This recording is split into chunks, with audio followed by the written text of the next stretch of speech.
तो welcome back guys, new video is out. और ये वाली वीडियो जैसे कि तुम लोग देख सकते हो अप्रॉक्स 1 आवर की बन चुकी है, क्योंकि तो जैसे कि तुम्हें बताया कल मैंने अपलोड किया था जो कि 2 आवर की थी। आज अपलोड किया हूँ जो कि 1 आवर की है, और आई थिंक सो कल भी आएगी 1 आवर की। मैं ऑलमोस्ट है ना 1 वीक से कॉलेज को नहीं गया हूँ, तो असाइनमेंट वो सब कंप्लीट करना है और वीडियो के चक्कर में वो भी कंप्लीट नहीं हुआ अभी। तो इस वजह से अभी मैं आई थिंक उस पर फोकस करूंगा, क्योंकि वो भी इम्पोर्टेंट है। CGPA मेंटेन करना पड़ता है, तो यह उतना ही कहना था। बाकी उस पर भी थोड़ा बहुत फोकस करना पड़ेगा। तो आ जाइए, तो कल भी आ सकती है, आई थिंक आ ही जाएगी। और बाकी ब्लॉग का भी देखूंगा मैं, जो होगा तो वो भी मैं ब्लॉग में शेयर करूंगा। जितना बता सकता हूँ उतना बताऊंगा। बाकी यह उतना ही कहना था। और अभी देखो क्या कहते हैं, मैंने आई थिंक 2-3 वीडियो से है ना, क्या कहते हैं, सुपर थैंक्स नहीं लिया है, मतलब बोला नहीं है। तो वो अभी बोलूंगा। काफी लंबी लिस्ट है, तो सुन लेना अच्छे से। तो या शुरू करता हूँ। आयुष जीत नायक C3B भाई को thanks for super thanks of 40 rupees. And Priya ब्रथा परिदास 7118 भाई को भी दिल से thank you for super thanks of 40 rupees. And at the मनु करदा भाई, जो कि काफी सपोर्ट करते हैं, उनको भी दिल से thank you for super thanks of 500 rupees and all the support. और गणेश घरती मगर 468 भाई को भी दिल से thank you for $5 super thanks. And Jay जिशिनु 527 भाई को भी दिल से thank you for 40 rupees super thanks and becoming a member too. And अंटल जयसवाल 358 को भी दिल से thank you for 100 rupees super thanks and for becoming member too. And again Itachi 8880 भाई को भी दिल से thank you for 40 rupees super thanks and appreciate the support. और @SMT108 भाई को भी दिल से thank you for 200 rupees super thanks and या thanks for the all support. और मल्ट्रुएंट 4137 भाई को दिल से बिग वाला shout out and thank you for 200 rupees super thanks. तो या मतलब thanks for all the support and appreciate it, मतलब दिल को छू लिया, क्या ही कह सकता हूँ। अभी पहला सुपर थैंक्स है 2000 रुपीज का, तो या रियली अप्रिशिएट इट। और @अब्दुल रहमान MW5JU भाई को भी दिल से thank you for 40 rupees super thanks and all the support. और @हसन जिरागदियोल भाई को भी दिल से thank you for, I think currency तो बतानी पर $5 तो दिखा रहा है इधर, तो या for that really thank you for super thanks. And @KD Samroki 1 भाई को भी दिल से thank you for ₹200 super thanks and appreciate the support. और @यशवंत वरकारे 7029 भाई को भी दिल से thank you for 100 rupees super thanks. @Aman Rana FE4WW भाई को भी दिल से thank you for giving $2 super thanks and all the support। @चंदन साहू 6127 भाई को भी दिल से thank you for ₹300 super thanks। Harshal Shinde 9387 भाई को भी दिल से thank you for super thanks of 40 rupees. और स्टार लॉर्ड 225 भाई को भी दिल से thank you for super thanks. CH चमन जैन 9843 भाई को भी दिल से thank you for 40 rupees super thanks. और आकाश सिंह T7B60 भाई को भी दिल से thank you for 40 rupees super thanks. And Rupa Nayak K2 को भी दिल से thank you for 40 rupees super thanks and all the support. And श्योन गेमिंग 7787 भाई को भी दिल से thank you for ₹200 super thanks and all the support. और अभिषेक यादव YU6CH भाई को भी दिल से thank you for 40 rupees super thanks. I and didn't Harshal expect this. Shinde Who are 9387 you? भाई What को are you again doing super here? Thanks for super thanks and Nothing! तो या काफी सारे मेंबर्स भी बने और सुपर थैंक्स भी मिले। तो for all the members really thank you for becoming the members. तो really appreciate the support for becoming member and super thanks and all the support. अब क्या ही बताओ, इतना ही कहना था। बाकी या जैसे कि मैंने शेड्यूल बताया तो ऐसा चलता रहेगा। बाकी इधर उधर हो सकता है मैं अपडेट करके पोस्ट में बताते रखा हूँ, तो समझा करो। That's it and I hope you enjoy the video, so enjoy the video. तो दोस्तों तैयार हो जाइए एक और धमाकेदार चैप्टर के लिए। लॉर्ड ऑफ द मिस्ट्रीज का चैप्टर 975, जिसका टाइटल है अ फैमिलियर फीलिंग, यानी एक जानी पहचानी सी फीलिंग। कहानी की शुरुआत हमारी फेवरेट कैरेक्टर ऑड्रे यानी मिस जस्टिस के साथ, लेकिन सीन नॉर्मल नहीं है। वो अपने माइंड वर्ल्ड में है। सोचो, एक ऐसी दुनिया जो सिर्फ आपके दिमाग के अंदर है, जहां आप अपने ख्यालों को कंट्रोल कर सकते हो। ऑड्रे अपनी कॉन्शियसनेस के आइलैंड को ऊपर से देख रही थी। वो इतनी शांत थी कि उसे खुद पर हैरानी हो रही थी। यहाँ पर ऑड्रे को अचानक एक बहुत बड़ा रियलाइजेशन होता है। हविन रैम्बिस, जो कि साइकोलॉजी अल्केमिस्ट का एक बड़ा मेंबर है और ऑड्रे का थाकथित टीचर भी है, उसके असली प्लान का पता ऑड्रे को चल जाता है। आपको याद होगा कि हविन रैम्बिस ने क्वारोन नाम के एक बंदे को सुसाइड करने पर मजबूर किया था। ऑड्रे काफी टाइम से सोच रही थी कि आखिर इस सुसाइड के पीछे इसका मकसद क्या था। उसने इधर उधर से इंफॉर्मेशन भी इकट्ठा की थी। शुरुआत में ऐसा लग रहा था कि ये जाल कंजर्वेटिव पार्टी के एक अमीर बैंकर बैरन सिंड्रास के लिए बिछाया गया था। प्लान ये था कि बैरन सिंड्रास से कोई गलती हो जाए और फिर उसे ऑफिशियल बियॉन्डर्स के हाथों पकड़वा दिया जाए। लेकिन दोस्तों, ऑड्रे को एक बात खटक रही थी। वो खुद स्पेक्टेटर पाथवे की एक पावरफुल बियॉन्डर है। उसे लगा कि यार, एक हाई सीक्वेंस स्पेक्टेटर का प्लान इतना कच्चा कैसे हो सकता है, खासकर तब जब ड्वेन डेंटिस यानी हमारे क्लाइंट ने बीच में आकर उनका प्लान खराब कर दिया था। फिर भी हविन रैम्बिस ने उस प्लान को ठीक करने की कोशिश नहीं की। ऐसा क्यों? आज हविन रैम्बिस की बातें सुनकर ऑड्रे को सब समझ आ गया। हविन रैम्बिस को इस बात से कोई फर्क नहीं पड़ता था कि बैरन सिंड्रास बर्बाद हुआ या नहीं। उसका असली गोल कुछ और ही था। वो चाहता था कि न्यू पार्टी और कंजर्वेटिव पार्टी के बीच की दरार और गहरी हो जाए। वो चाहता था कि ये दोनों पार्टियां आपस में बुरी तरह लड़ पड़े। मतलब समझ रहे हो, ये बंदा फूट डालो और राज करो वाली गेम खेल रहा था। पॉलिटिक्स का इतना गंदा खेल। लेकिन ऑड्रे ने अपनी फीलिंग्स को पूरी तरह कंट्रोल में रखा। उसने अपने चेहरे पर जरा सा भी शक नहीं आने दिया। उसने हविन रैम्बिस से बहुत ही भोलेपन से कहा, मैं समझ सकती हूँ कि आपको किंगडम की कितनी चिंता है, इस पर मेहनत करूंगी। वाह ऑड्रे, क्या एक्टिंग है। जैसे ही ऑड्रे ने ये कहा, हविन रैम्बिस खुश हो गया। वो जो रियल वर्ल्ड में सोफे पर बैठा था मुस्कुराने लगा। उसने कहा, तुम सच में एक बहुत ही दयालु नोबल लेडी हो। लेकिन अब आता है इस चैप्टर का सबसे डरावना और इंटेंस सीन। हविन रैम्बिस, जो एक बूढ़ा और एक्सपीरियंस वाला बियॉन्डर है, उसने अपना असली खेल शुरू किया। वो थोड़ा आगे झुका, उसकी आंखें काली और गहरी हो गईं। उसने ऑड्रे को हिप्नोटाइज करना शुरू कर दिया। उसने कहा, तुम्हें मेरी पहचान और मेरे बारे में कुछ भूल जाना होगा। तुम्हें सिर्फ हिल्बर्ट, स्टीफन और एस्कॉलेंट याद रहेंगे। अगर कोई बहुत जरूरी बात बतानी हो तो तुम सबकॉन्शियसली मेरे पास आओगी, ये बहाना बनाकर कि तुम्हें कोई एकेडमिक सवाल पूछना है। और जब तुम मेरे कमरे में आओगी तभी तुम्हें अपनी भूली हुई यादें वापस मिलेंगी। दोस्तों, ये हिप्नोसिस बहुत ही ज्यादा एडवांस लेवल का था। जैसे जैसे हविन रैम्बिस बोल रहा था, ऑड्रे के दिमाग के अंदर, उसके माइंड वर्ल्ड में भी हविन रैम्बिस का एक विजन बन गया था। वो विजन एक चट्टान यानी रॉक में बदल गया और ऑड्रे के सबकॉन्शियस समंदर में डूब गया। मतलब उसने ऑड्रे के दिमाग में एक ट्रिगर प्लांट कर दिया था। नॉर्मल सिचुएशन में कोई भी बियॉन्डर यहाँ फंस जाता, लेकिन हमारी ऑड्रे अब वो पुरानी भोली भाली लड़की नहीं रही। उसने यहाँ पर एक मास्टर स्ट्रोक खेला। उसे ऐसा फील हुआ जैसे वो दो हिस्सों में बंट गई है। एक हिस्सा वो था जो हिप्नोटाइज हो चुका था। उसे सच में याद नहीं था कि उसके सामने कौन बैठा है। उसे बस इतना याद था कि वो स्टीफन हेम्प्रेस के घर आई है और एक साइकोलॉजी काउंसलर से मिली है। लेकिन उसका दूसरा हिस्सा, जो उसके माइंड वर्ल्ड के आसमान में तैर रहा था, वो सब कुछ देख रहा था। ये ऑड्रे का ट्रू सेल्फ था। और जानते हो कैसे पॉसिबल हुआ? क्योंकि ऑड्रे के पास द फूल यानी हमारे क्लाइंट के एंजेल की ब्लेसिंग थी। मिस्टर फूल की ब्लेसिंग की वजह से का असली कॉन्शियसनेस सुरक्षित था। ऑड्रे ने अपनी हिप्नोटाइज्ड बॉडी को एक कठपुतली की तरह कंट्रोल किया। उसने हविन रैम्बिस को जवाब दिया, यस सर। फिर वो वहां से उठकर बिल्कुल एक आज्ञाकारी स्टूडेंट की तरह बाहर निकल गई। जैसे ही उसने दरवाजा बंद किया, उसके दोनों हिस्से वापस एक हो गए। कुछ सेकंड्स के लिए वो कंफ्यूज हुई, क्योंकि दो अलग अलग मेमोरीज आपस में टकरा रही थी। एक मेमोरी में वो सब भूल चुकी थी और दूसरी में उसे सब याद था। लेकिन ऑड्रे अब मेल थेरेपी में एक्सपर्ट हो चुकी है। उसने तुरंत अपनी यादों को सही किया और समझ गई कि हविन रैम्बिस ने क्या किया था। उसने सोचा, क्या पावरफुल हिप्नोसिस था, ये सीधे मेरे सोल बॉडी में घुस आया था। लेकिन मिस्टर फूल के एंजेल की ब्लेसिंग सच में कमाल की है। ऑड्रे को अब हविन रैम्बिस से डर नहीं लग रहा था, बल्कि उसे खुद पर कॉन्फिडेंस आ गया था। उसने मन ही मन सोचा, अब मैं तुम्हें सिर्फ फालतू बातें ही बताऊंगी और मेरे फादर के सीक्रेट्स तो कभी रिवील नहीं करूंगी। ये सीन दिखाता है कि ऑड्रे अब कितनी स्मार्ट और पावरफुल प्लेयर बन चुकी है। अब सीन शिफ्ट होता है। छुक छुक करती, ढेर सारा धुआं छोड़ती हुई एक स्टीम लोकोमोटिव ट्रेन बैकलैंड शहर में एंटर करती है।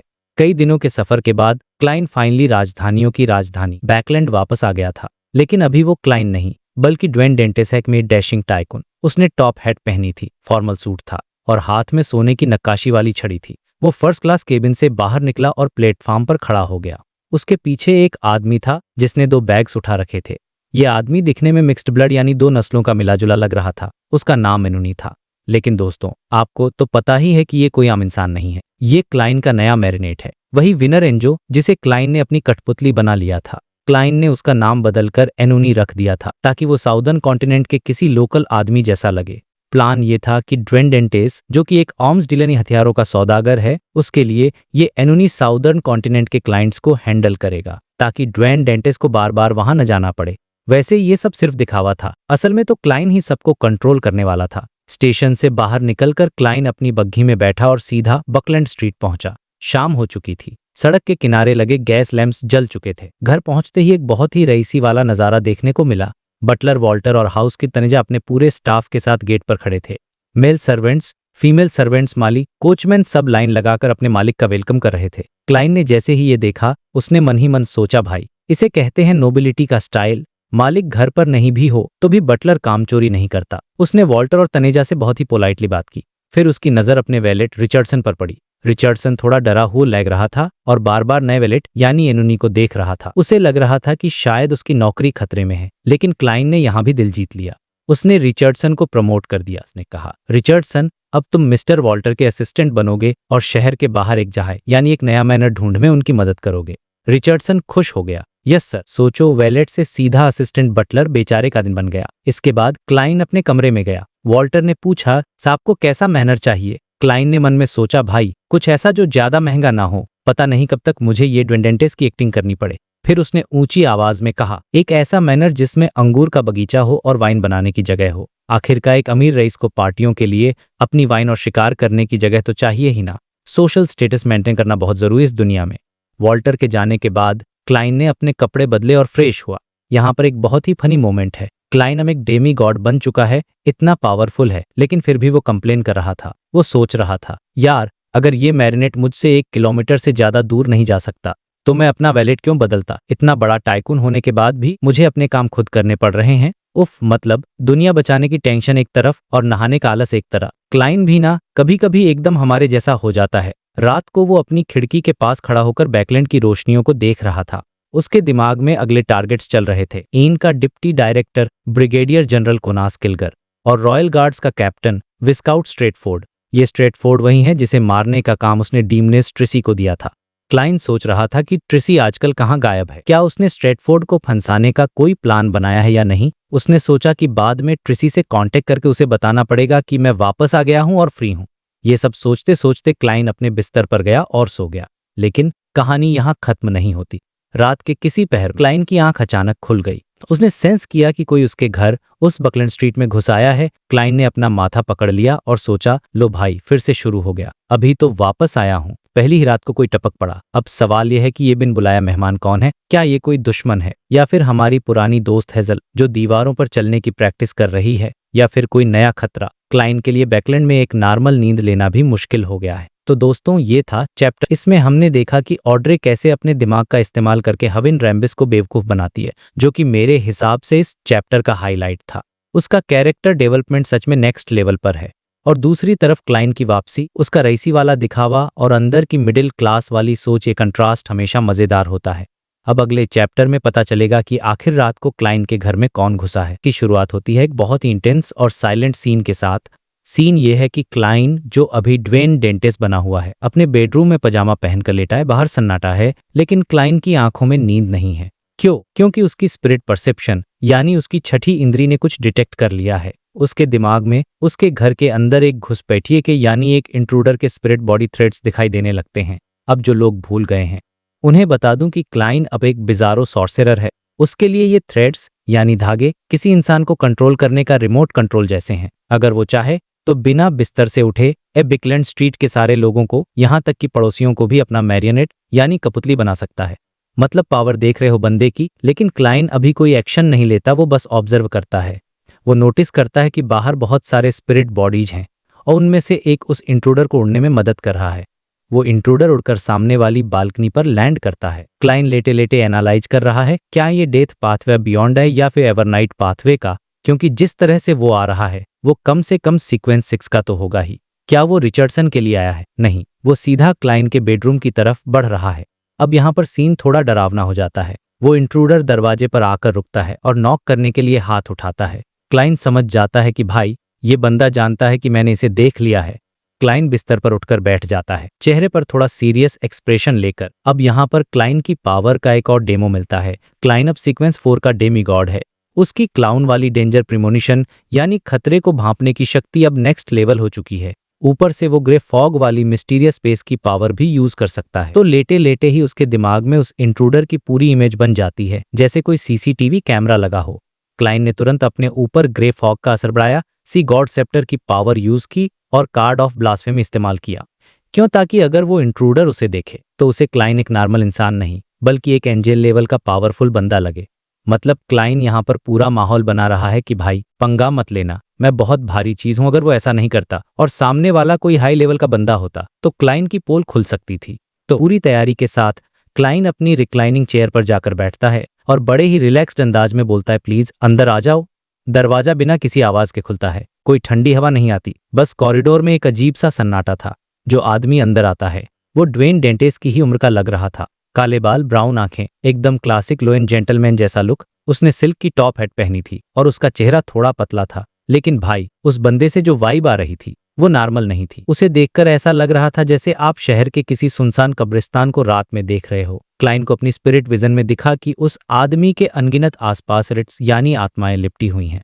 पूरा कमरा अचानक से डार्क और भारी महसूस होने लगा, जैसे वहां एक अलग ही दुनिया छिपी हो। क्लाइन की रूह कांप सकती थी क्योंकि उसकी इंट्यूशन चीख चीख कर कह रही थी एक डेमीगॉड है। अब क्लाइन का दिमाग रेस लगाने लगा, यार मैं अभी तो बिकलैंड वापस आया हूं और आते ही एक डेमीगॉड मेरे बेडरूम में। अभी तक तो मेरी ड्वेन डेंटेस वाली आइडेंटिटी सेफ थी, सिवाय एवरनाइट चर्च के बिशप के किसी को कुछ नहीं पता था। क्लाइन को समझ नहीं आ रहा था कि गुस्सा करे या डरे, लेकिन तभी वो डेमीगॉड 2 कदम आगे बढ़ता है, अचानक झुक जाता है। सिर्फ सर नहीं झुकाता बल्कि अपनी कमर से पूरा ऐसे झुकता है जैसे कोई स्प्रिंग हो, एकदम 80 डिग्री। ये एक बहुत ही अजीब और गहरा सम्मान देने का तरीका था। और फिर वो अपनी भारी आवाज में बोलता है, एक रेवलेशन यानी दैवीय संदेश के जवाब में, मैं पैट्रिक ब्रायन न्यूमिनस एपिस्कोपेट से यहाँ आपकी सेवा में हाजिर हूँ, योर एक्सीलेंसी। ये सुनते ही क्लाइन के दिमाग की बत्ती जल गई। रेवलेशन! क्लाइन को तुरंत समझ आ गया कि क्या गेम चल रहा है। एवरनाइट गॉडेस ने आर्टिफिशियल डेथ पर अपना कंट्रोल मजबूत कर लिया है। आर्टिफिशियल डेथ जो असल में डेथ पाथवे की यूनिकनेस है।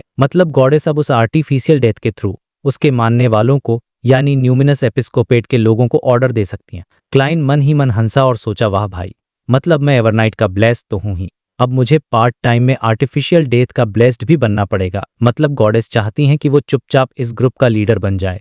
क्लाइन ने अपनी हंसी और हैरानी को छुपाया और एक बहुत ही पवित्र यानी पायस एक्सप्रेशन बनाया। उसने छाती पर हाथ रखा और पूछा, गॉड का क्या रेवलेशन है? पैट्रिक ब्रायन धीरे से सीधा हुआ और क्लाइन की तरफ देखा। उसकी आंखों में एक अजीब सी चमक, एक दीवानगी थी। वो बोला, हम सफल हो गए। गॉड आखिरकार जाग गए हैं। उन्होंने मुझे आदेश दिया है कि आज से मैं आपके हुक्म का पालन करूं।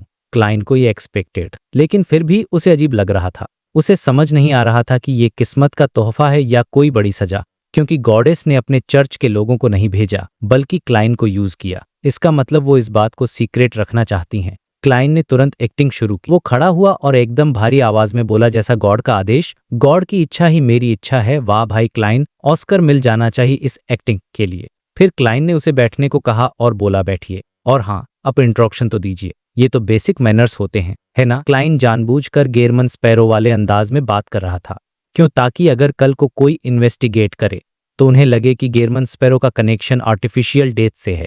पैट्रिक ब्रायन सोफे पर बैठा और अपनी कहानी लगा। उसने बताया कि वो एक लोएन का रहने वाला है जो ई बिजनेस के लिए ईस्ट बालम गया था, जहां वो बीमार पड़ गया और मरने वाला था। तभी न्यूमिनस एपिस्कोपेट के लोगों ने उसे बचाया और एक रिचुअल के दौरान उसे गॉड की कृपा मिली। उसने कहा, मेरी जो टीम है उसे बाकी लोग नफरत की नजर से देखते हैं। उन्हें लगता है हम एक नया डेथ बना रहे हैं, लेकिन हम जानते हैं कि डेथ मरे नहीं है, वो बस सो रहे हैं। और देखिए, हम सही, गॉड जाग गए हैं। क्लाइन ये सब सुन रहा था, लेकिन उसके दिमाग में अलग ही कैलकुलेशन चल रही थी। क्लाइन को पता था कि न्यूमिनस एपिस्कोपेट के बड़े लीडर्स को सच पता है कि वो आर्टिफिशियल डेथ बना रहे हैं। जो पैट्रिक ब्रायन, जो एक डेमीगॉड है, ऐसी बातें क्यों कर रहा है जैसे उसे कुछ पता ही। क्या ये कोई छोटा मोटा मेंबर है? लेकिन एक डेमीगॉड छोटा मेंबर कैसे हो सकता है? क्लाइन ने चालाकी से पूछा, तुम्हारे बाकी हाई रैंकिंग मेंबर्स कहाँ हैं? ब्रायन ने बताया, हमारे पास 3 सेंट्स और एंजेल हैं, वो सब ईस्ट बालम हैं। मैं यहाँ बिकलैंड का इंचार्ज हूँ। एंजेल का नाम हेटर, वो मेरे टीचर भी हैं। अब क्लाइन को पूरी कहानी समझ आने लगी थी और ये काफी डार्क थी। क्लाइन ने मन में सोचा, ये पैट्रिक ब्रायन कोई लीडर नहीं है, ये एक एक्सपेरिमेंट है। जी हाँ दोस्तों, उस एंजेल हेटर और बाकी लीडर्स ने इस बंदे को बचाया नहीं था, बल्कि इसे एक बलि का बकरा बनाने के लिए यूज किया था।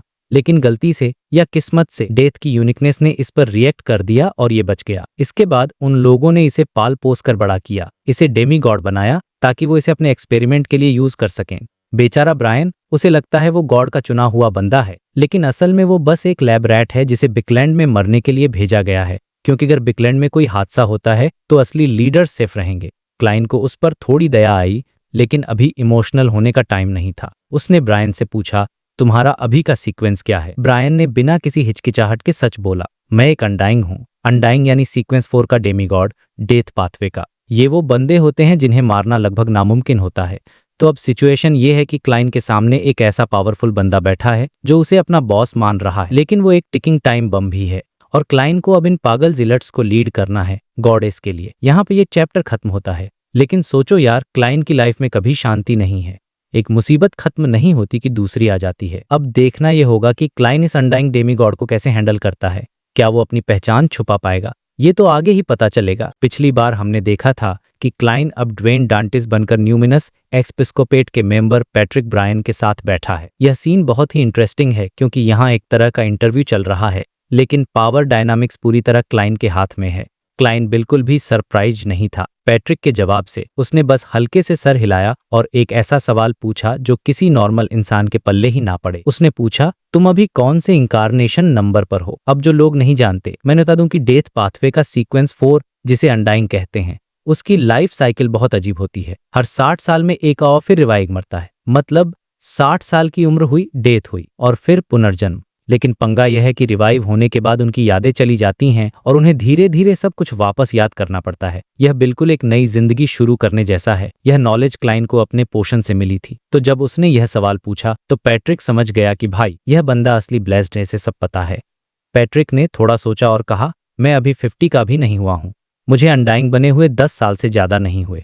क्लाइन ने फिर अगला सवाल दाग दिया, तुमने हमारे लॉर्ड पर भरोसा करना कब शुरू किया? यहाँ लॉर्ड का मतलब लॉर्ड ऑफ द अंडरवर्ल्ड है, यानी डेथ। पैट्रिक ने 2-3 सेकंड याद किया और बोला, जब मैंने अपना 13th बर्थडे मनाया था। अब यहाँ क्लाइन के दिमाग में कैलकुलेशन चलने लगी। सोचो जरा, 30 साल की उम्र में यह बंदा मिस्ट्री की दुनिया में आया, बियॉन्डर बना, और 40 साल का होने से पहले ही यह सीक्वेंस 4 का डेमीगॉड बन गया। भाई, यह स्पीड नॉर्मल नहीं है। या तो यह बंदा बहुत टैलेंटेड है या फिर यह सच में एक ब्लेस है। क्लाइन को पक्का यकीन हो गया कि उस रिचुअल के दौरान डेथ पाथवे की यूनिकनेस ने इसकी बॉडी और स्पिरिट पर असर डाला है। मतलब यह बंदा एक चलता फिरता एक्सपेरिमेंट है। लेकिन फिर क्लाइन को अपनी याद आई। उसने मन ही मन सोचा, भाई, मैंने तो एक साल में ही नॉर्मल इंसान से सीक्वेंस 4 का सफर तय कर लिया था। पैट्रिक की स्पीड उसके सामने तो कुछ भी नहीं थी। क्लाइन को इस बात पर कोई घमंड नहीं हुआ, क्योंकि उसे पता है कि उसके पास सेफिरा कैसल जैसा सबसे बड़ा चीट कोड है। बस एक ही डर था उसके मन में कि जो कुछ वो कर रहा है, क्या वो काफी है? खैर, क्लाइन ने अपने इमोशंस छुपाए और पूछा, तुम्हारी पब्लिक आइडेंटिटी क्या है? दुनिया तुम्हें किस नाम से जानती है? पैट्रिक ने बताया, मैं एक बिजनेसमैन हूँ। बैकलैंड में मेरी 2 गारमेंट फैक्ट्रीज हैं और दुनिया की नजर में मैं एवरनाइट गॉडेस का भक्त हूँ। यह सुनकर क्लाइन को हंसी आने वाली थी। मतलब एक डेथ कल्ट का लीडर एवरनाइट गॉडेस का भक्त बनने का नाटक कर रहा है। फिर क्लाइन ने पूछा, तुम्हारे नीचे कितने न्यूमिनस एपिस्कोपेट के मेंबर्स काम कर रहे हैं?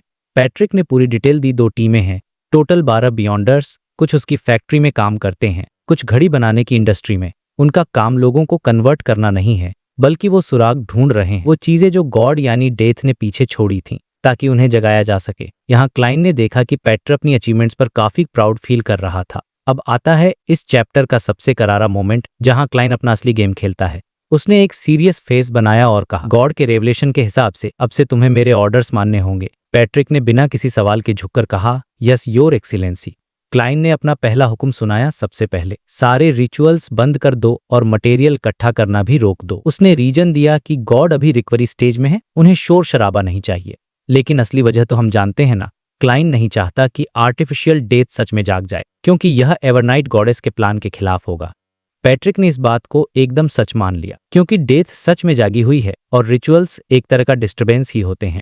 फिर क्लाइन ने एक स्माइल के साथ अपना अगला ऑर्डर दिया, और यह सुनकर आपको भी मजा आएगा। उसने कहा, अपने और अपने सबॉर्डिनेट्स के लिए पढ़ाई लिखाई को प्रमोट करो, नाइट स्कूल्स खोलो, लर्निंग क्लासेस शुरू करो, लोगों को अज्ञानता से बाहर निकालो। और अपनी बात में वजन डालने के लिए क्लाइन ने अपने सीने पर हाथ रखा और एक प्रीचर की तरह बोला, गॉड ने कहा है कि विश्वास करने के पहले विश्वास को समझना जरूरी है। गॉड ने कहा है कि जो खो चुके हैं उन्हें पहले अपना दिमाग और शरीर मजबूत करना होगा, क्योंकि जिस किंगडम का वादा गॉड ने किया है वहां अज्ञानता और जंगलीपन की कोई जगह नहीं है। भाई क्लाइन का यह टैलेंट नेक्स्ट लेवल है। वो एक डेथ कल्ट से सोशल सर्विस करवा रहा है और उन्हें पता भी नहीं चल रहा। पैट्रिक को लगा कि ड्वेन डांटिस गॉड का भेजा हुआ मैसेंजर है, तो उसने तुरंत मान लिया। उसने न्यूमिनस एपिस्कोपेट का एक खास जेस्चर किया, दोनों हाथ ऊपर उठाकर माथे के पास जोड़ना, और कहा, मैं गॉड की शिक्षाओं का पालन करूंगा। क्लाइन ने भी वही जेस्चर कॉपी किया, जैसे वो भी उसी ग्रुप का हिस्सा हो। इसके बाद क्लाइन ने दूसरा रूल बनाया, साउथर्न कॉन्टिनेंट से कोई भी आर्डर आए, चाहे वो किसी से भी हो, पहले मेरे पास आएगा। मेरी परमिशन के बिना कोई भी एक्शन नहीं लिया जाएगा। यह बहुत जरूरी था, क्योंकि क्लाइन को डर था कि वहां बैठे एंजल्स कहीं कुछ गड़बड़ ना करवा दें। और लास्ट में कम्युनिकेशन का तरीका तय हुआ। क्लाइन ने साफ कह दिया, जब तक मैं ना बुलाऊं मेरे पास मत आना, हम सिर्फ मैसेंजर्स के थ्रू बात करेंगे। यहाँ क्लाइन ने एक और चाल चली। जब पैट्रिक ने अब मैसेंजर का मंत्र बताया तो क्लाइन ने अपने मैसेंजर का मंत्र दिया। उसने कहा, मेरा मंत्र याद कर लो, the spirit that wonders about the unfounded, the friendly creature that can be subordinated, the messenger that belongs to German sparrow. जैसे ही पैट्रिक ने गेरमन स्पैरो का नाम सुना वो चौंक गया। उसने एक्साइटमेंट में पूछा, your excellency death Kansal. Patrick को लगा कि गेरमन स्पैरो ही डेथ कंसल है, जो डेथ पाथवे का एक हाई लेवल होता है। क्लाइन ने स्माइल किया और कहा, मैं वो नहीं हूं, वो मेरे टीचर हैं। वाह भाई, क्या झूठ बोला है। मतलब खुद को ही अपना टीचर बना दिया और अपनी ही लेजेंड को और बढ़ा दिया। पैट्रिक को लगा कि उसे सब समझ आ गया है। वो बहुत खुश था कि वो इतने पावरफुल लोगों के साथ जुड़ा है। इसके बाद क्लाइन ने न्यूमिनस एपिस्कोपेट के बाकी फैक्शंस के बारे में पूछा। पैट्रिक ने बताया कि सबसे पावरफुल है रॉल फैमिली फैक्शन। उनकी लीडर एक औरत है, जिसिया पेलेंक एगर्स, जो खुद को पेल वाइट एम्प्रेस कहती है।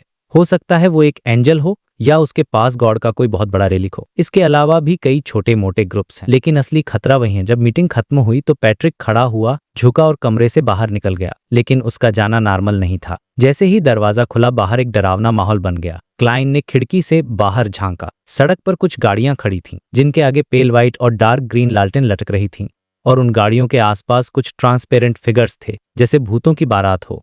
पैट्रिक हवा से नीचे उतरा और उन भूतों के साथ गाड़ी में बैठ गया, और देखते ही देखते वो डरावनी रोशनी अंधेरे में गायब हो गई। क्लाइन ने पर्दा गिराया और बहुत ही सीरियस होकर खुद से कहा, भले ही पैट्रिक को जो रेवलेशन मिला है वो गॉडेस का प्लान है, लेकिन मुझे एक बहुत बुरी फीलिंग आ रही है।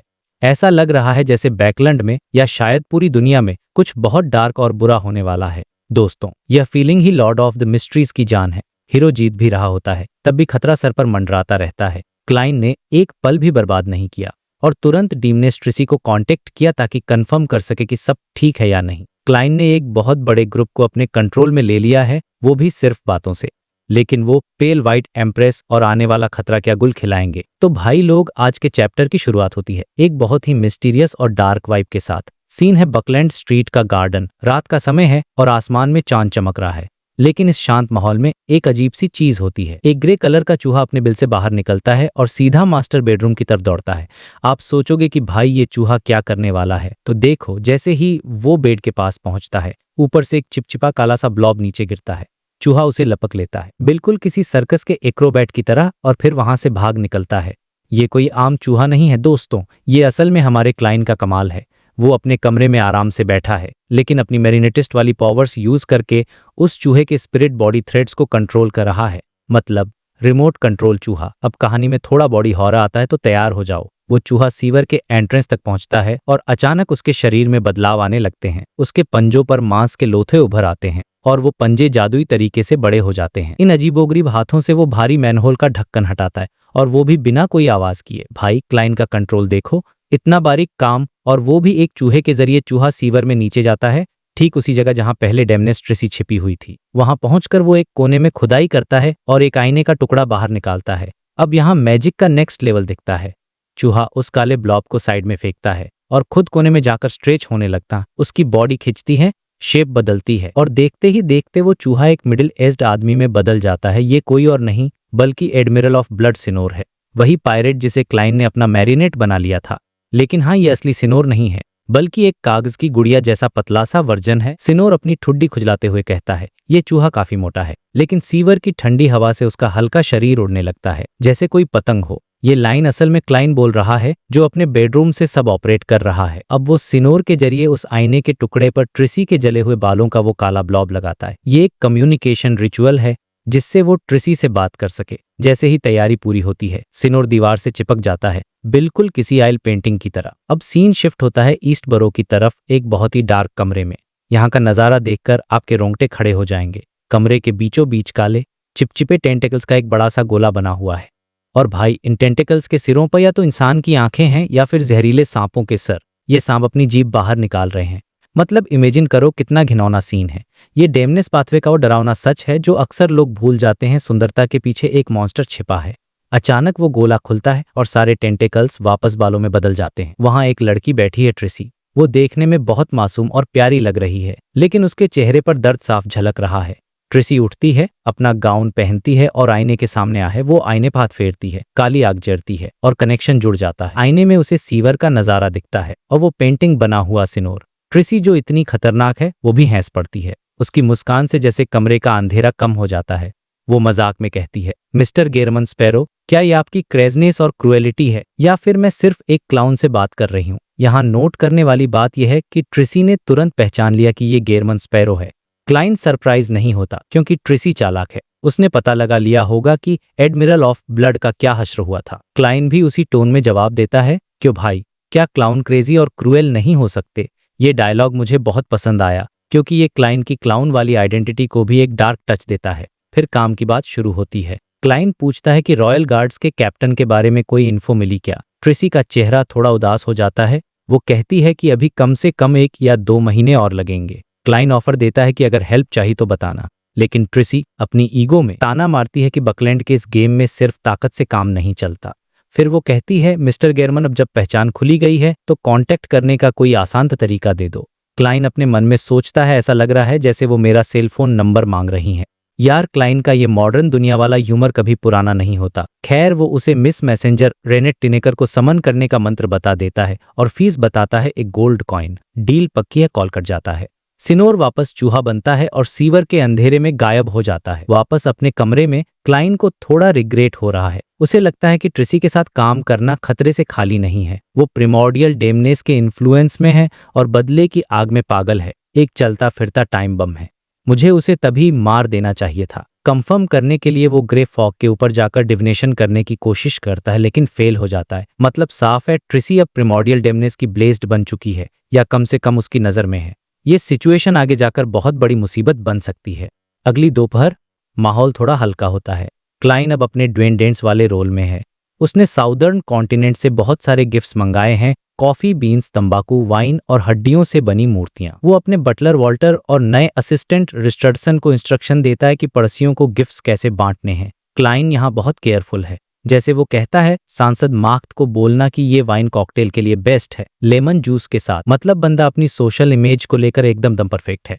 लेकिन सबसे मजेदार मोमेंट तब आता है जब वो डॉक आरोन के बच्चे विल ऑसेप्टिन के गिफ्ट के बारे में सोचता है। क्लाइन ने उसके लिए एक सोने का ताबीज एमुलेट, लेकिन मन ही मन वो सोचता है, यार विल तो अंदर से एक स्नेक ऑफ मरकरी है, उसे ये ताबीज नहीं आइसक्रीम चाहिए होगी। सोचो, एक छोटा बच्चा जो असल में एक पावरफुल एंजल है और उसे बड़ों वाले गिफ्ट मिल रहे हैं। बेचारा विल। इसके बाद क्लाइन खुद कुछ खास गिफ्ट डिलीवर करने निकलता है। वो पहुंचता है लोएन चैरिटी एनिवर्सरी फाउंडेशन के ऑफिस में, और गेस करो वहां कौन है? हमारी प्यारी ऑड्रे हॉल यानी मिस जस्टिस। वो पहले से ही स्पेक्टेटर पाथवे की एबिलिटीज यूज करके समझ गई थी कि ड्वेन डेंट्स आ रहे हैं। क्लाइन अंदर जाता है और ऑड्रे को एक छोटा सा गिफ्ट बॉक्स देता है। वो कहता है, मैं साउदर्न कॉन्टिनेंट से लौटा हूं और कुछ गिफ्ट्स लाया हूं। ये लाइन उसने जानबूझकर बोली ताकि ऑड्रे को याद आ जाए कि उसने टैरो क्लब में क्या प्रॉमिस किया था। ऑड्रे एक्साइटमेंट के साथ गिफ्ट खोलती है। अंदर एक हैट रिबन है जिस पर एक सफेद पंख लगा हुआ है। देखने में सिंपल, लेकिन इसके पीछे कहानी बहुत डार्क है। क्लाइन एक्सप्लेन करता है कि ईस्ट बालम में लोग इसे फेदर्ड सरपेंट यानी मौत का सिंबल मानते हैं, लेकिन असलियत यह है कि ये पंख आर्टिफिशियल डेथ प्रोजेक्ट का एक हिस्सा है।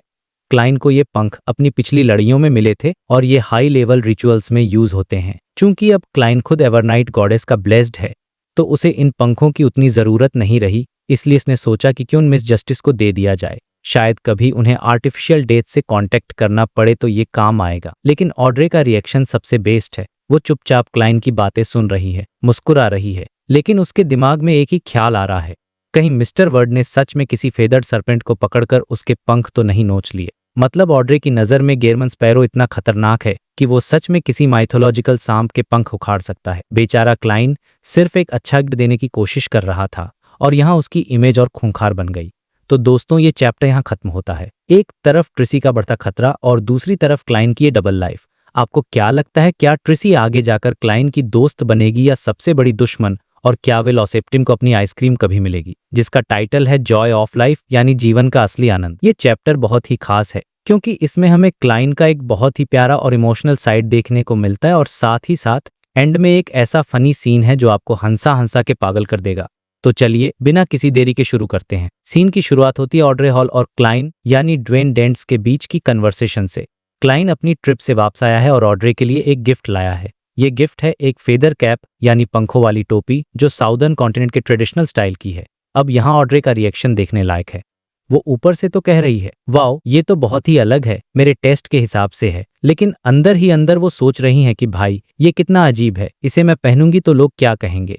मतलब जैसे हम किसी म्यूजियम में पुरानी चीजें देखकर तारीफ करते हैं लेकिन उन्हें घर लाकर यूज नहीं करना चाहते। ऑड्रे का हाल बिल्कुल वैसा ही था।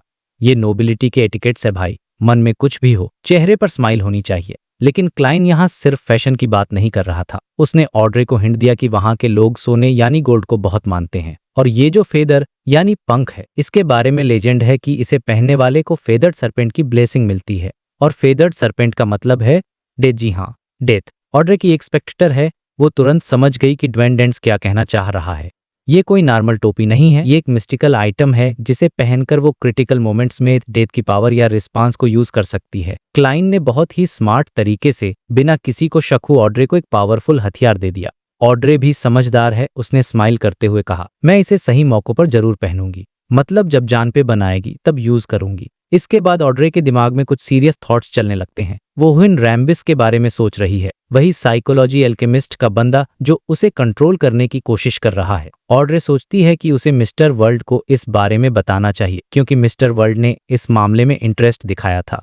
लेकिन फिर वो डिसाइड करती है कि अभी मंडे आने वाला है तो टैरो क्लब की मीटिंग में बताना ज्यादा सेफ रहेगा। यहाँ ऑड्रे एक बहुत ही डरावनी बात रियलाइज करती है। वो सोचती है कि विन रैम्बिस जैसे हाई सीक्वेंस बियॉन्डर्स के लिए लोगों को हिप्नोटाइज करना कितना आसान है। उसे शक होता है कि बैकलैंड की हाई सोसाइटी में न जाने कितने लोग हिप्नोटाइज्ड होंगे और उन्हें पता भी नहीं होगा कि वो किसी और के इशारों पर नाच रहे हैं। ये थॉट कितना डरावना है, जरा सोचो। आपकी लाइफ, आपके डिसीजंस सब कोई और कंट्रोल कर रहा है। ऑड्रे का दिमाग इतना ज्यादा डिस्टर्ब हो गया कि जब ड्वेन डेंट्स चला गया तो उसने अपने पेन से एक कागज पर कुछ रैंडम ड्राइंग्स बनाना शुरू कर दिया। जब उसका ध्यान वापस आया उसने देखा कि उसने कागज पर क्या बनाया है। वहां बहुत सारे उलझे हुए सर्कल्स थे और एक चेहरा था जिसकी आंखें एकदम ठंडी और बेजान थीं। ये देखकर ऑड्रे खुद डर गई। एक साइकेट्रिस्ट होने के नाते वो समझ गई कि ये उसकी असली फीलिंग्स, उसका डर है। उसने तुरंत अपनी स्पिरिचुअलिटी यूज की और उस कागज को जलाकर राख कर दिया ताकि कोई भी एविडेंस न बचे। यहाँ हमें पता चलता है कि बियॉन्डर दुनिया में एक छोटी सी गलती भी कितनी भारी पड़ सकती है। अब सीन शिफ्ट होता है क्लाइन की तरफ। गिफ्ट्स बांटने के बाद क्लाइन एक रेस्टरूम में जाता है और मिस्टर एजिक को लेटर लिखने बैठता है। पिछली बार उसने एजिक को बहुत भारी भरकम बातें बताई थीं, जैसे एफ और एडम के बारे में, लेकिन इस बार का लेटर बहुत ही अलग है। ये लेटर बहुत ही पर्सनल और इमोशनल है।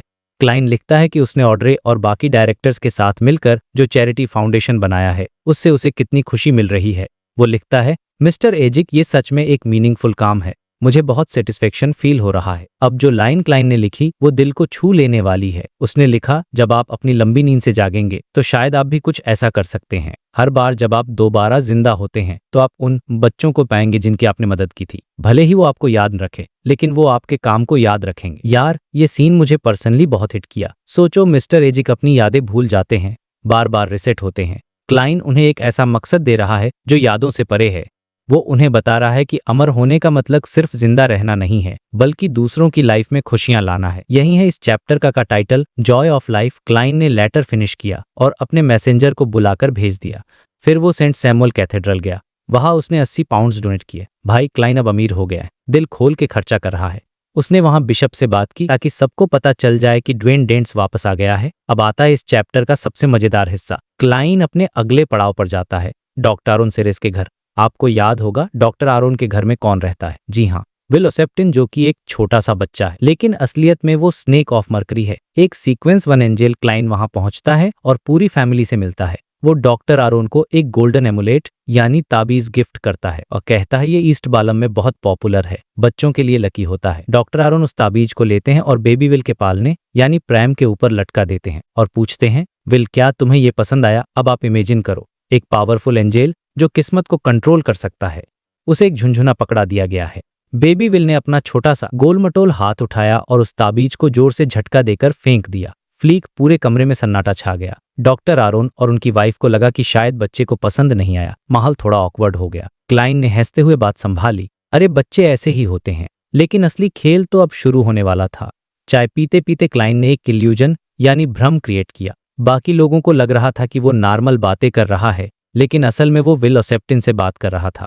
क्लाइन ने स्माइल करते हुए बच्चे से पूछा, तुम्हें मेरा गिफ्ट पसंद नहीं आया? बेबी विल अपनी तोतली आवाज में लेकिन बड़ों वाले एटीट्यूड के साथ बोला, ऐसे गिफ्ट्स का क्या फायदा, इससे अच्छा तो मुझे ग्वादर दे देते। कम से कम वो पीने के काम तो आता। यार ये विल भी ना बेबी बॉडी में है, लेकिन शौक पूरे नवाबों वाले हैं। ग्वादर एक तरह की ड्रिंक है और ये भाई साहब को वही चाहिए। क्लाइन ने उसे सीरियस न्यूज दी।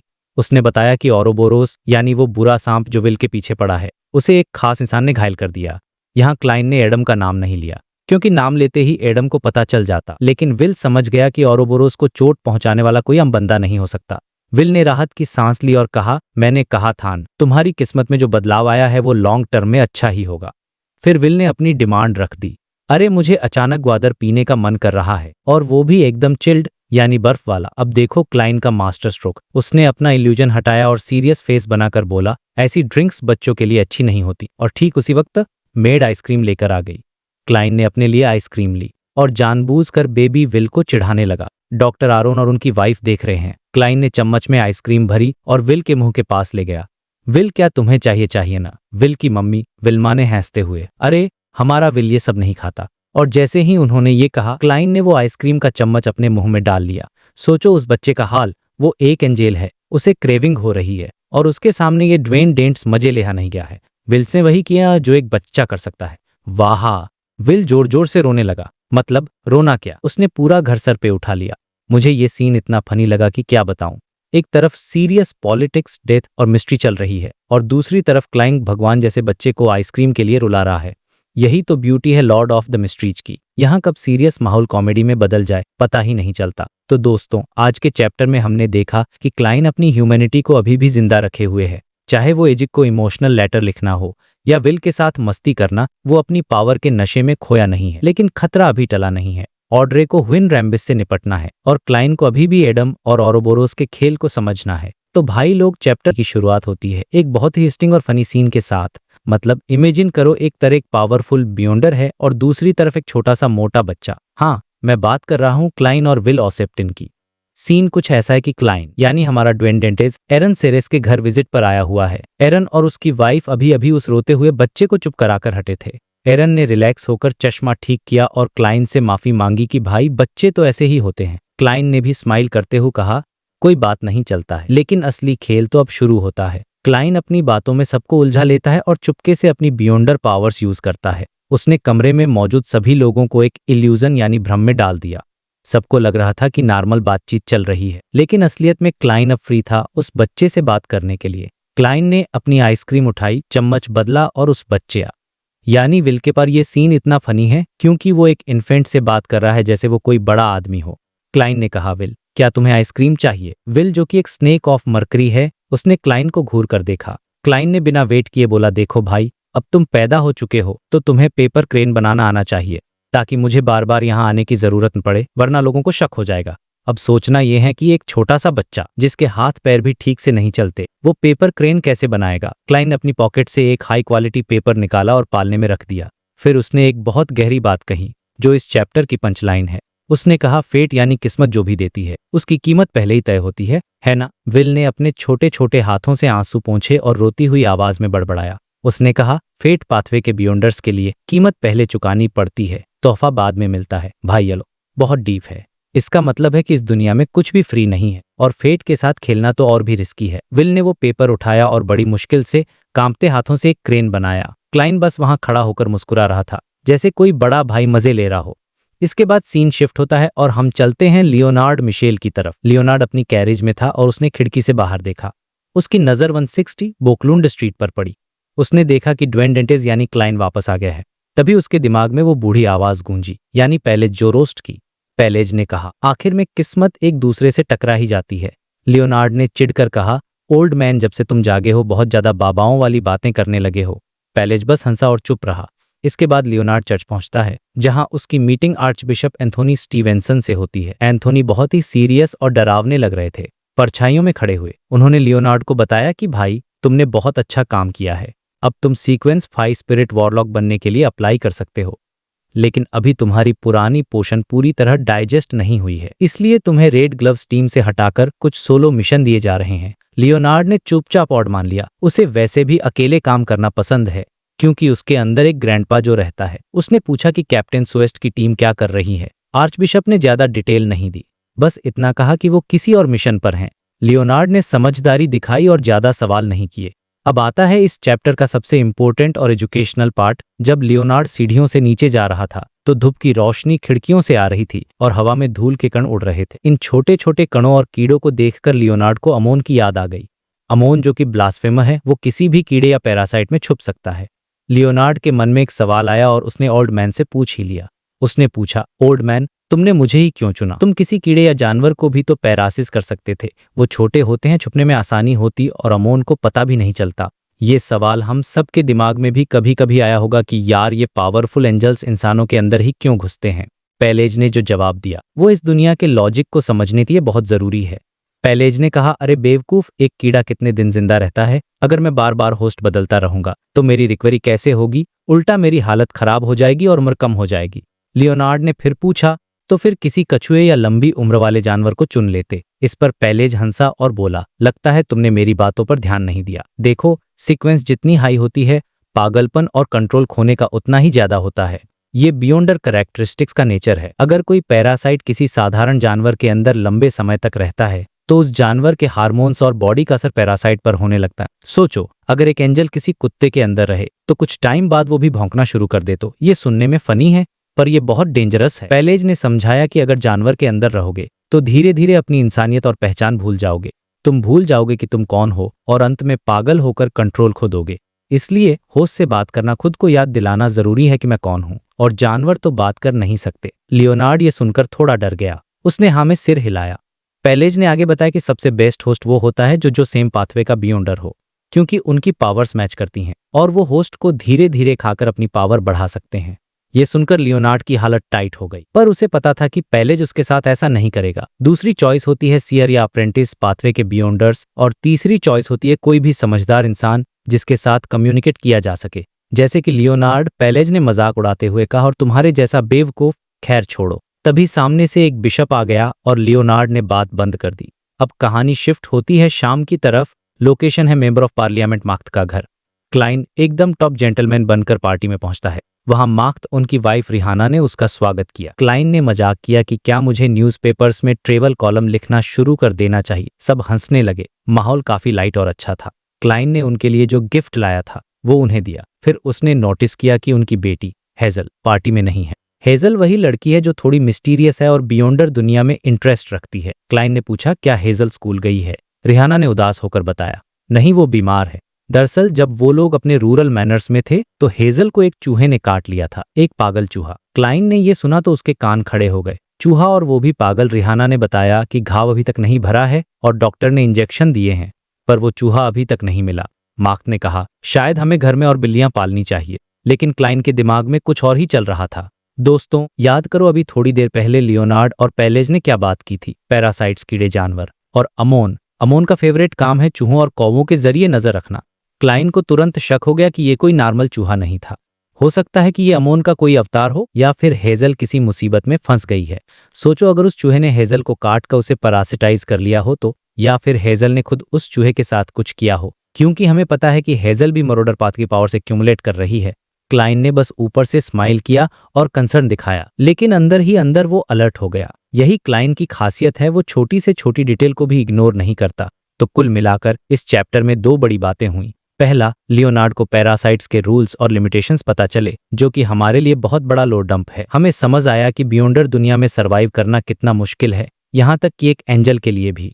उन्हें अपनी सैनिटी बचाने के लिए एक सही होस्ट चाहिए होता है। और दूसरा, हेजल के साथ जो हुआ वो आने वाले खतरे का संकेत है। क्लाइन अब वापस बैकलैंड आ गया है और आते ही उसे एक नई मिस्ट्री मिल गई है। क्या क्लाइन पता लगा पाएगा कि उस चूहे के पीछे किसका हाथ है? क्या अमोन सच में बैकलैंड में एक्टिव हो गया है, और वो बेचारा विल जिसे जबरदस्ती पेपर क्रेन बनाना पड़ा, उसका रोल आगे क्या होगा। मेरे हिसाब से अब कहानियों भी डार्क और इंटेंस होने वाली है, क्योंकि जब अमोन का नाम आता है तो समझ जाओ कि कुछ बहुत बुरा होने वाला है। क्लाइन को अब फूंक फूंक कर कदम रखने होंगे। उसका ड्वेन डेंटेज वाला भेस उसे सोसाइटी में तो एंट्री दिला रहा है, लेकिन खतरे भी उतने ही पास हैं। लॉर्ड ऑफ द मिस्ट्रीज की कहानी अब एक ऐसे मोड़ पर आ खड़ी हुई है जहां सस्पेंस और एक्शन का लेवल बहुत हाई होने वाला है। पिछले चैप्टर में हमने देखा था कि हेजल के पिता मार्क ने क्लेन को बताया कि हेजल को एक पागल चूहे ने काट लिया है, जिसका टाइटल हेजल्स डिसीजन यानी हेजल का फैसला इसी बात को आगे बढ़ाता है। क्लेन, जो अभी ड्वेन डांटिस के भेष में पार्टी एंजॉय कर रहा है, मार्क की बात सुनकर तुरंत अपना दिमाग दौड़ाता है। उसे एक सेकंड भी नहीं लगा ये समझने में कि वो पागल चूहा कोई साधारण जानवर नहीं था, बल्कि वो वही मरॉडर पाथवे का डेमीगॉड है जो हेजल के टीचर के रूप में उसके साथ रहता। अब सोचो, एक डेमीगॉड लेवल का बंदा जो एक चूहे के रूप में छिपा है, वो अचानक पागल होकर अपनी ही स्टूडेंट को क्यों काटेगा। क्लेन को वजह तो नहीं पता थी, लेकिन उसे इतना समझ आ गया कि मामला गड़बड़ है। उसने मार्क के सामने एक जेंटलमैन की तरह सिर हिलाया और अपनी छाती पर 4 बार क्लॉकवाइज टैप किया। ये देवी का साइन है, और बड़ी संजीदगी से बोला, मेद गॉडेस ब्लेसर, यानी देवी उसकी रक्षा करें। लेकिन भाई, ये क्लेन है, जुबान पर दुआ है लेकिन दिमाग में शिकार चल रहा है। वो मार्क से अलग होकर हॉल में चला गया, लेकिन उसका असली ध्यान कहीं और ही था। अब सीन शिफ्ट होता है और हम चलते हैं मार्क के घर की तीसरी मंजिल पर। वहां एक बेडरूम में हेजल बैठी है, वही हेजल जो हमेशा घमंड में रहती थी, अपनी खूबसूरती और अमीर खानदान पर इतराती थी। लेकिन आज उसका हाल देखने लायक। वो एक रिक्लाइनिंग चेयर पर लेटी हुई है, बिल्कुल हताश, पैर सिकोड़े हुए। उसके बाएं हाथ पर यानी लेफ्ट हैंड पर मोटी पट्टियां बंधी हुई हैं। खून तो नहीं दिख रहा, लेकिन उसके चेहरे पर जो मायूसी है वो उसकी पुरानी एरोगेंस से बिल्कुल अलग है। असल में हुआ यह था कि उसके टीचर एक पारसैटिक चूहे के रूप में उसके साथ रहते थे। उन्होंने अचानक उसे काट लिया था। इस घटना ने हेजल को अंदर से तोड़ दिया है। उसे ऐसा लग रहा है जैसे वो चूहा उसके हाथ को नहीं बल्कि उसके दिल को काट गया हो। अब यहाँ पर राइटर ने हेजल की साइकोलॉजी को बहुत अच्छे से एक्सप्लेन किया है, तो इसे जरा ध्यान से समझना। हेजल का घमंड बेवजह नहीं था। एक तो वो अमीर घर से थी, खूबसूरत थी और पढ़ने लिखने में भी बहुत तेज थी, लेकिन ये सब नॉर्मल चीजें थीं। जब उसे सुपरनेचुरल पावर्स मिली, तब से वो टीचर मिला, तब उसे लगा कि वो इस दुनिया के बाकी लोगों से अलग है, वो खास है। लेकिन आज जब वही सोर्स ऑफ पावर, उसका टीचर, एक पागल जानवर की तरह बिहेव कर रहा है, तो हेजल का भ्रम टूट गया। वो सोचने पर मजबूर हो गई कि क्या सुपरनेचुरल पावर होने का मतलब एक्स्ट्रॉर्डिनरी होना या फिर मॉन्स्टर बन जाना है। ये थॉट बहुत डरावना है भाई, कि आप जिसे अपनी ताकत समझते हो वही आपको एक दिन जानवर बना दे। वो इन्हीं ख्यालों में खोई हुई थी, अपने काले हरे बालों को कान के पीछे कर रही थी और नीचे पार्टी से आ रहे म्यूजिक से इरिटेट हो रही थी। तभी दरवाजे के चरमराहट की आवाज आई। हेजल ने डरते डरते पीछे मुड़कर देखा, और गेस करो कौन आया। एक ग्रे कलर का चूहा जिसकी स्किन चिकनी थी और आंखें डार्क रेड थीं। उस चूहे ने एक भारी आवाज में कहा, हेजल। हेजल पहले तो चौंक गई, फिर उसके चेहरे पर खुशी आ गई। उसे लगा उसका टीचर ठीक हो गया है। वो जल्दी से खड़ी हुई और बोली, टीचर आप रिकवर होगा। लेकिन भाई, खुश होने का टाइम नहीं था। जैसे ही उसने ये बोला, कमरे के हर कोने से चूहे निकलने लगे। बेड के नीचे से हर जगह से ग्रे चूहे रेंगते हुए बाहर आने लगे। सबकी आंखें लाल थीं और वो अजीब सी चिंचे की आवाजें निकाल रहे थे। सोचो, आपके कमरे में अचानक सैकड़ों चूहे भर जाएं तो क्या हालत होगी। हेजल इतनी डर गई कि पीछे हटते हुए अपनी कुर्सी ही गिरा दी। वो लगभग गिरने ही वाली थी। बड़ी मुश्किल से उसने बैलेंस बनाया और फिर अचानक सब गायब। वो लाल आंखों वाले चूहे, वो शोर सब शांत हो गया। दरवाजा भी कसकर बंद था, जैसे कभी खुला ही न हो। हेजल का दिल जोर जोर से धड़क रहा था। क्या ये सपना था, या वो अपने डर की वजह से पागल हो रही है। उसने अपने आप को शांत करने की कोशिश की और अपने कनपटी यानी टेम्स को दबाने लगी, लेकिन उसके मन में एक डाउट था। ये सब कुछ ज्यादा ही रियल लगा था। उसने अपने गले में पहने हुए नेकलेस को निकाला, उसे मुट्ठी में भींच लिया। ये कोई साधारण नेकलेस नहीं था। इसमें 7 हरे पत्थर लगे थे और उनके बीच में छोटे छोटे डायमंड्स थे। अचानक उनमें से एक पत्थर हरे रंग में चमकने लगा। हेजल की आंखों में अजीब से सिंबल्स यानी चिन्ह दिखाई देने लगे, और फिर उसका दिमाग क्लियर हो गया। उसे वो पूरा सीन याद आया जो अभी हुआ था, और अब अपनी क्रिप्टोलॉजिस्ट एबिलिटी की वजह से उसने पकड़ लिया कि गड़बड़ क्या थी। वो कोई सपना नहीं था, वो एक इल्यूजन था। सिर्फ 10 सेकंड का इल्यूजन, मतलब कोई उसके दिमाग के साथ खेल रहा था। ये रियलाइज होते ही हेजल की आंखें फटी की फटी रह गईं। उसने कांपते हुए कहा, क्रिप्टोलॉजिस्ट। वो झटके से खड़ी हुई और कमरे में इधर उधर देखने लगी, लेकिन डर अब और बढ़ गया था, क्योंकि उसे समझ आ गया था कि जो भी ये कर रहा है वो उससे बहुत ज्यादा ताकतवर है। उसका लेवल हेजल से कहीं ऊपर है। हेजल का बचा खुचा घमंड भी अब चकनाचूर हो चुका था। वो समझ नहीं पा रही थी कि दुश्मन क्या चाहता है। कुछ मिनट तक कमरे में सन्नाटा रहा, बस नीचे पार्टी का म्यूजिक सुनाई दे रहा था। धीरे धीरे हेजल ने खुद को संभाला और सोचना शुरू किया। उसका दिमाग, जो आम लोगों से तेज था, अब डॉट्स कनेक्ट करने लगा। वो इंसान वो मेरे लिए नहीं आया था, वो टीचर के लिए आया था। उसने इल्यूजन यूज करके कंफर्म किया कि टीचर की हालत क्या है। अब सवाल ये था, क्या वो टीचर का दोस्त है या दुश्मन। हेजल को स्ट्रांग फीलिंग आ रही थी कि वो दुश्मन ही होगा और वो पक्का अब टीचर को ढूंढने जाएगा। हेजल पैनिक करने लगी। टीचर कहाँ छिपा है ये किसी को नहीं पता, लेकिन वेट सारे पड़ोसियों को पता है कि हेजल को ये पागल चूहे ने काटा है और वो चूहा शायद मैनर में ही कहीं है। हेजल ने अपने नेकलेस को, वो बहुत कंफ्यूज्ड थी। एक तरफ उसकी सेफ्टी थी और दूसरी तरफ उसका टीचर। अगर वो मैनर जाती है टीचर को वार्न करने तो हो सकता है वो खुद मारी जाए, और वैसे भी टीचर अब बात भी नहीं कर पा रहे तो वो उन्हें समझाएगी कैसे। लेकिन कमरे में टहलते टहलते उसने एक फैसला ले लिया। उसने अपने होंठ भिंचे और दरवाजे की तरफ बढ़ी। उसने बाहर खड़ी अपनी मेड से कहा, मैं बहुत थक गई हूँ, सोने जा रही हूँ, मुझे डिस्टर्ब मत करना। मेड ने कहा, यस माय लेडी। दरवाजा बंद करके हेजल ने अपने कपड़े बदले।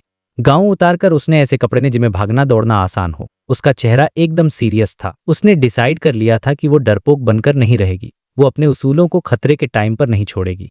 उसे खुद पर गुस्सा आ रहा था कि उसने एक पल के लिए भागने का सोचा भी तो भाई, जब पार्टी में सब लोग बिजी थे, हेजल बालकनी से एक पानी के पाइप के सहारे नीचे उतरी और गार्डन में पहुंच गई। उधर हमारे क्लेन भाई साहब यानी ड्वेन डांटेस मजे से हाथ में ड्रिंक लिए कुछ जेंटलमैन के साथ बिजनेस की बातें कर रहे थे, साउथ कॉन्टिनेंट के बिजनेस के बारे में। लेकिन जैसे ही हेजल पाइप से उतरी, क्लेन ने हल्का सा सिर घुमाकर गार्डन की तरफ देखा। उसकी इंट्यूशन यानी उसकी सिक्स्थ सेंस ने उसे बता दिया था कि क्या हो रहा है। क्लेन ने मन ही मन सोचा, हालांकि ये लड़की ज्यादा पसंद करने लायक नहीं है, लेकिन इसका दिल साफ है। किन इम्प्रेस था, लेकिन वो हेजल को रोकने नहीं गया। क्यों? क्योंकि क्लेन ने कैलकुलेशन कर ली थी। नॉर्थ बोरो से मार्क्ट के मैनर तक जाने में घोड़ा गाड़ी से कम 3 से 5 घंटे लगते हैं। रास्ते में टसॉक रिवर पड़ती है और रात को ब्रिज क्रॉस करने के लिए लंबा रास्ता लेना पड़ता है। अगर हेजल अपनी पावर यूज करके जैसे किसी पक्षी की उड़ने की एबिलिटी संयू करके भी जाती है तो भी उसे 3 घंटे लगेंगे। और क्लेन के पास है टेलीपोर्टेशन, वो 1 सेकंड में वहां पहुंच सकता है। उसने सोचा, मैं उससे बहुत पहले वहां पहुंच जाऊंगा। क्लेन ने अपनी नजर हटाई और सोचने लगा कि अगली डांस पार्टनर किसे बनाया जाए ताकि किसी को शक न हो कि वो गायब होने वाला है। अब टाइम जंप करते हैं। रात के 10 बज रहे हैं। बैकलैंड के नॉर्थ वेस्टर्न सबर्ब्स में मूस मैनर नाम की जगह है। ये मार्क्ट का वो मैनर है जहां वो छुट्टियां मनाने आते हैं। काफी पुरानी हवेली है, 100 साल से ज्यादा पुरानी। अंदर लैंड स्टीवर्ड नौकरों को ऑर्डर दे रहा है कि सब दरवाजे खिड़कियां चेक कर लो, सोने का टाइम हो गया है। कुछ मेड्स यानी नौकरानियां वाइन सेलर से निकलकर किचन की तरफ जा रही थीं। उन्हें चेक करना था कि आग वगैरह बुझ गई है या नहीं। लेकिन जैसे ही वो किचन में घुसी, उन्हें चेंचे की आवाजें आने लगीं। उन्होंने देखा कि एक सलेटी सफेद रंग का चूहा टेबल के पाए को कुतर रहा है। ये चूहा नॉर्मल नहीं था। उसने भागने की जगह अपनी लाल आंखों से मेड्स को घूरा और देखते ही देखते छत से हर कोने से लाल आंखों वाले चूहे निकलने लगे। यहां तक कि जलती हुई भट्टी के पास भी चूहे आ गए। मेड्स की चीख निकल गई। वो गरीब घर की थीं, चूहों से डरती नहीं थीं। लेकिन भाई, इतने सारे लाल आंखों वाले चूहे एक साथ, ये किसी भी नॉर्मल इंसान की हालत खराब करने के लिए काफी था। एक मेड ने कांपते हुए कहा, हमें गार्ड्स को बुलाना चाहिए। दूसरी ने कहा, मिस हेजल को भी पागल चूहे ने काटा था, ये सब नॉर्मल नहीं लग रहा। वो सब डर के मारे पीछे हट गईं, किचन से दूर भागने लगी। तभी कहानी में एंट्री होती है हमारे असली हीरो की। अचानक टेबल के ऊपर एक फिगर अपीयर होता है। उसने डार्क कलर का फॉर्मल सूट पहना है, अंदर सफेद शर्ट और ब्लैक वेस्ट है, सिर पर एक हाफ टॉप हैट और पैरों में चमकते हुए लेदर के बूट्स। उसने अपने हैट को पकड़े हुए धीरे से अपना सिर उठाया। काले बाल, ब्राउन आंखें, पतला चेहरा। ये ड्वेन शार्प्स नहीं था, ये था गेरमन स्पैरो। जी हाँ, क्लेन ने पार्टी से जल्दी निकलने का बहाना बनाया, अपने घर गया और वहां से सीधे यहाँ टेलीपोर्ट कर गया। उसने अपने साथ अपने एक और साथी विनर एनूनी को भी लाया था, जिसे उसने बाहर खड़ा कर दिया था ताकि जरूरत पड़ने पर वो अपनी पोजीशन स्विच कर सके। किचन में मौजूद चूहों की परछाई क्लेन की आंखों में दिखाई दे रही थी। क्लेन ने अपने बाएं हाथ में, जिस पर उसने इंसानी खाल जैसा दिखने वाला ग्लव पहना हुआ था, उसे एडजस्ट किया। उसने अपनी नजर मैनर के गार्डन की तरफ घुमाई जहां शायद वो डेमीगॉड चूहा छिपा था। और उसी मोमेंट पर किचन में जितने भी चूहे थे वो अचानक रुक गए। उनकी हरकतें स्लो हो गईं, जैसे वो जाम हो गए हों। और अगले ही पल वो सब नॉर्मल हो गए, लेकिन अब वो अपनी मर्जी से नहीं हिल रहे थे। वो सब अब क्लेन के कठपुतली बन चुके थे। जी हाँ, बिजारो सॉर्सर की पावर। क्लेन अब एक साथ 50 मैरियोनेट्स यानी कठपुतलियों को कंट्रोल कर सकता है। और जैसे जैसे उसका पोषण डाइजेस्ट होगा, ये नंबर और बढ़ेगा। अब सीन है कि पूरा मैनर चूहों से भरा है, लेकिन वो सारे चूहे अब गेरमन स्पैरो की उंगलियों पर नाचने वाले हैं। हेजल अभी रास्ते में ही है और क्लेन ने खेल शुरू भी कर दिया है। क्या क्लेन उस मरॉडर डेमिगॉड को पकड़ पाएगा या वो चूहा कोई नई चाल चलेगा? ये सब हम जानेंगे अगले एपिसोड में। तब तक के लिए इमेजिन करते रहो कि गेरमन स्पैरो टेबल पर खड़ा होकर कितना कूल लग रहा होगा। मिलते हैं बहुत जल्द।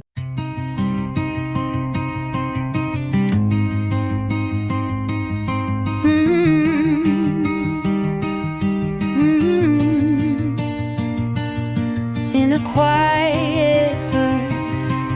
The candle burns low, a page turns slow, the symbols flow, voices rise.